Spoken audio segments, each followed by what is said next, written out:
భూమిపై కనుగొన్న అత్యంత శక్తివంతమైన టెక్నాలజీ ఆర్టిఫిషియల్ ఇంటెలిజెన్స్. ఈ ఏఐ టెక్నాలజీ ఎంత వేగంగా పెరుగుతుందో మనందరికీ తెలుసు. అయితే ఏఐని రన్ చేయడానికి కావలసిన డేటా సెంటర్స్ భూమిపై ఒక అతిపెద్ద సమస్యగా మారుతున్నాయి.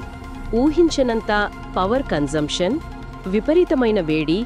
ఈ సమస్యలకు పరిష్కారం ఎక్కడుందో తెలుసా? భూమికి పైన, స్పేస్లో. అవును, బిగ్ టెక్ కంపెనీలు ఇప్పుడు ఒక వింతైన అసాధారణమైన ఆలోచనతో ముందుకు వచ్చాయి. ఇప్పుడు తమ కంప్యూటింగ్ పవర్ను భూమిని దాటి అనంతమైన స్పేస్లోకి తరలించాలని చూస్తున్నాయి.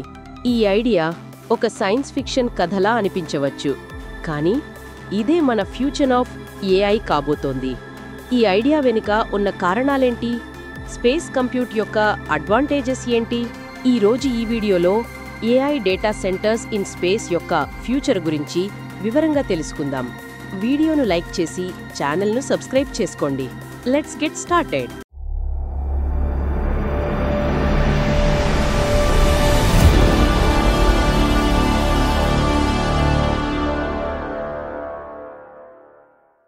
అసలు ఈ డేటా సెంటర్లు ఎందుకు భూమిని వదిలి వెళ్లాలనుకుంటున్నాయి? పవర్ మరియు హీట్. ఒక ఏఐ మోడల్ను ట్రైన్ చేయడానికి భారీగా విద్యుత్ అవసరం. ఈ కరెంట్లో దాదాపు 40% కేవలం ఆ డేటా సెంటర్ కూలింగ్కి మాత్రమే ఖర్చవుతుంది. పెరుగుతున్న ఏఐ డిమాండ్తో పవర్ ఎఫిషియన్సీ అనేది పూర్తిగా దెబ్బతింటోంది. ఈ డేటా సెంటర్ నుంచి వచ్చే హీట్ కారణంగా పర్యావరణంపై ప్రభావం పడుతోంది. అంతేకాదు, డేటా సెంటర్లు కూలింగ్కి లక్షల గ్యాలన్ల నీటిని వాడుతున్నాయి. ఈ భారాన్ని భూమి ఎంతకాలం మోయగలదు? ఈ వనరుల కొరత అనేది ఫ్యూచర్ ఆఫ్ ఏఐ అభివృద్ధికి పెద్ద సవాలుగా మారింది. ఈ సమస్యకు స్పేస్ కంప్యూట్ ఒక విచిత్రమైన కానీ సమర్థవంతమైన పరిష్కారాన్ని చూపిస్తోంది. స్పేస్లో ఏఐ డేటా సెంటర్స్ను పెట్టడానికి 3 అద్భుతమైన ప్రయోజనాలున్నాయి. 1. Freezing temperature. స్పేస్లో ఉన్న పర్ఫెక్ట్ వాక్యూమ్ అనేది భూమిపై లక్షల ఖర్చుతో కూడిన డేటా సెంటర్ కూలింగ్ సమస్యను సెకండ్లలో పరిష్కరిస్తుంది. టెంపరేచర్ను నియంత్రించడానికి అక్కడ ఎటువంటి కరెంటు వాడాల్సిన అవసరం లేదు. రేడియేటర్ల ద్వారా డేటా సెంటర్లలోని హీట్ని ఈజీగా బయటికి పంపవచ్చు. 2. Unlimited solar power. స్పేస్లో సూర్యరశ్మిని అడ్డగించడానికి వాతావరణం ఉండదు. పగలు రాత్రి అనే తేడా లేదు. సూర్యుడు ప్రకాశిస్తూనే ఉంటాడు. దీనివల్ల 24/7 శక్తిని పొంది పవర్ ఎఫిషియన్సీని పెంచవచ్చు. 3. లో లేటెన్సీ.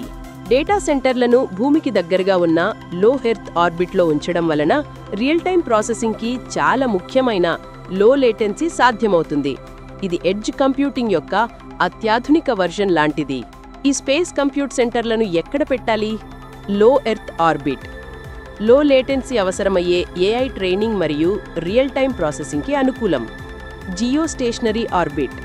భూమికి చాలా దూరంగా ఉన్న ఈ కక్ష భారీ ఏఐ మెమొరీ మరియు స్టోరేజ్కి ఉపయోగపడుతుంది. ఏఐ డేటా సెంటర్స్ నుంచి భూమికి డేటాని ఎలా పంపాలి? ఇక్కడ లేజర్ కమ్యూనికేషన్ కీలక పాత్ర పోషిస్తుంది. డేటాను లేజర్ బీమ్స్ ద్వారా పంపడం వలన సాధారణ రేడియో వేవ్స్ కంటే వేగం 100 రెట్లు పెరుగుతుంది. ఈ ఆర్కిటెక్చర్ స్పేస్ కంప్యూట్ను నమ్మకమైన ప్లాట్ఫామ్గా మారుస్తుంది. స్పేస్ కంప్యూట్ అనేది ఒక కలలా అనిపించవచ్చు, కానీ దీనికి అనేక వాస్తవ సవాళ్లు ఉన్నాయి. 1. ఖర్చు. ఒక డేటా సెంటర్ను కక్షలోకి పంపడం అనేది ఊహించని ఖర్చుతో కూడిన వ్యవహారం. బిగ్ టెక్ కంపెనీలు ఈ ప్రాజెక్ట్లో భారీగా పెట్టుబడి పెట్టాలి. 2. రేడియేషన్. స్పేస్లో కంప్యూటర్ హార్డ్వేర్ కాస్మిక్ రేడియేషన్కు గురవుతుంది. దీనివల్ల సాఫ్ట్ ఎర్రర్స్ వచ్చే ప్రమాదం ఉంది.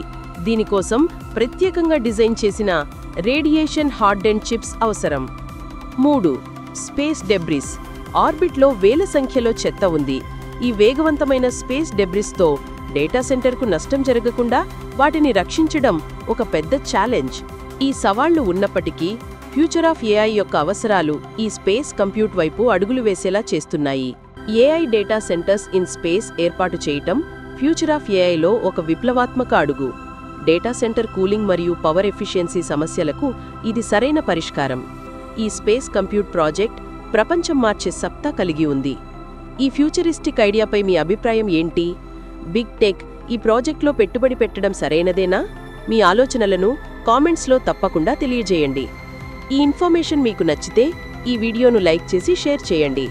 ఇలాంటి ఫ్యూచర్ టెక్నాలజీ అప్డేట్స్ కోసం ది ఇన్ఫార్మికా ఛానల్ను మర్చిపోకుండా సబ్స్క్రైబ్ చేసుకోండి. మరో ఇంట్రెస్టింగ్ వీడియోతో మళ్ళీ కలుద్దాం.